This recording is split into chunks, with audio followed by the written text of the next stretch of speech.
खुलुमबाय आं माइनाव बसुमतारी गिबियावनो बर' रादाब खोनासंनो मोजां मोनग्रा बयबो नायगिरि नोंथांमोननिसिम गोजोन फुंबिलिनि गाहाम हामलायथि बावहरबाय लोगोसे बड' चेनेलाव बरायबाय नोंथांमोननि थाखाय लानानै फैबावबाय आङो गोदान मोनसे रादाब अन्नानै भिडिअखौ जोबजासिम नायलांदो। दिनैनि गाहाय रादाबाव दङ बांलादेशआव खारबाय थानाय रेलखौ अर सावनाय जाथाय जादों। थांनाय सुक्रुबारनि मोनायाव खारबाय थानाय बेनापल एक्सप्रेस मुंनि ट्रेनावनो गिख्रंथाव अर सावनाय जाथाया सोराङाव फैदों। बांलादेशनि राजथावनि ढाकायाव ब्लाव ब्लाव अर जोंनायाव 4 सुबुंनि जिउ खहा जाबाय होनना खौरां मोननाय जादों। बिसायख'थिनि साननै सिगाङावनो बेबादि गिख्रंथाव रेल खामनाया जाथाया सोमजिदों। बे गिख्रंथाव रेलनि अर खामनाय जाथायखौ बांलादेशनि रौनिया हान्जाया थासारिखौ सामलायनो हायाखै आरो ट्रेना खारबाय थानाय समावनो दुथां सुबुङा अर सावना होदों होनना खौरां मोननाय जादों। मख'नो गोनांदि बे बेनापल ट्रेनाव गोबां भारतारिफोराबो दङमोन होनना खौरां मोननाय जादों।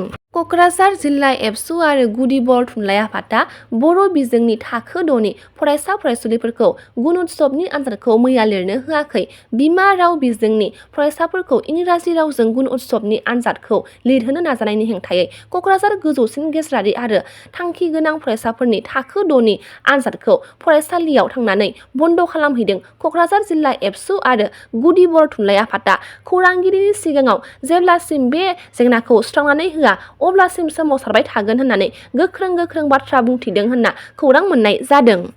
फिन आरोबाव भारतनि लैथोमायाव सोमलिया रौनिया हान्जानि गाग्लोबनाय जाथाय जादों। सा 15 भारतारि सरकारनि मावथिफोरजों लोगोसे गंसे दैनि जाहाजखौ लांखारदों। सोमलियाया लैथोमा गेजेरनिफ्राय एनभि सिला नर्थफर्क दावबायग्रा जाहाजखौ लांखारदों। सोमलिया हादोरनि रौनिया हान्जाया जाहाजाव गोबां बेसेन गोसा मुवा दंमोन होनना खौरां मोननाय जादों। लांखारजानायनि उनावनो भारत बिफाननि रौनिया हान्जायाबो साखाफारा जानानै गोख्रों फिननायखौ होफिनो थासारिजों मोगा-मोगि खालामनो इन्डियान नेभिफोरजों लोगोसे INS चेन्नाइ जाहाजखौबो दैथायहरदों। मख'नो गोनांदि जाय जाहाजखौ सुथुरफोरा लांखारदोंमोन बे जाहाजखौ सुथुरफोरा बहा दोनखोमादों नोजोर गोग्लैबाय होनना भारतारि रौनिया हान्जाया फोसावदों। क'क्राझार जिल्लानि सिङाव थानाय उत्तर दामफर बिलनि थागिबि अजय बसुमतारीनि आंगो बिसि ममता बसुमतारीया थांनाय 1 जानुवारिनिफ्रायनो गोमानानै दङ होनना खौरां मोननाय जादों। नखरनि सोद्रोमाया फोरमायनाय बादिब्ला ममता बसुमतारीया थांनाय 1 जानुवारि खालि हाथायाव थांनो होननानै न'निफ्राय ओंखारबोदोंमोन नाथाय दिनैसिमबो न'फारसे गिदिंनानै थांफिनाखै। बेनिखायनो ममता बसुमतारीखौ सोरबाफोर बहाबा नुबाय बायोब्ला जानबुं नाम्बार 7002823085 एबा 8761964545 आव फोनांजाब खालामनानै खौरां हरनो थाखाय नखरनि सुबुंफोरा खावलायदों। पिस्तल दिन्थिनानै लाख रां लुथिदों मोखाङाव जि गोसोम खाथेनानै।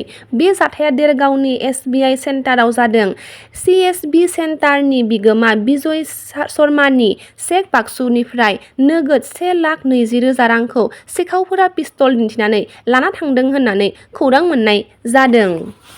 बाक्सा जिल्लानि मेधाघाट ओनसोलनि गोख्रों ताइक्वान्डु गेलेगिरि आरो समाज सिबियारि अबनि बसुमतारीया गोजौ थै नारसिनथाय बेरामाव गोग्लैनानै मैया रुंसारि जाबाय।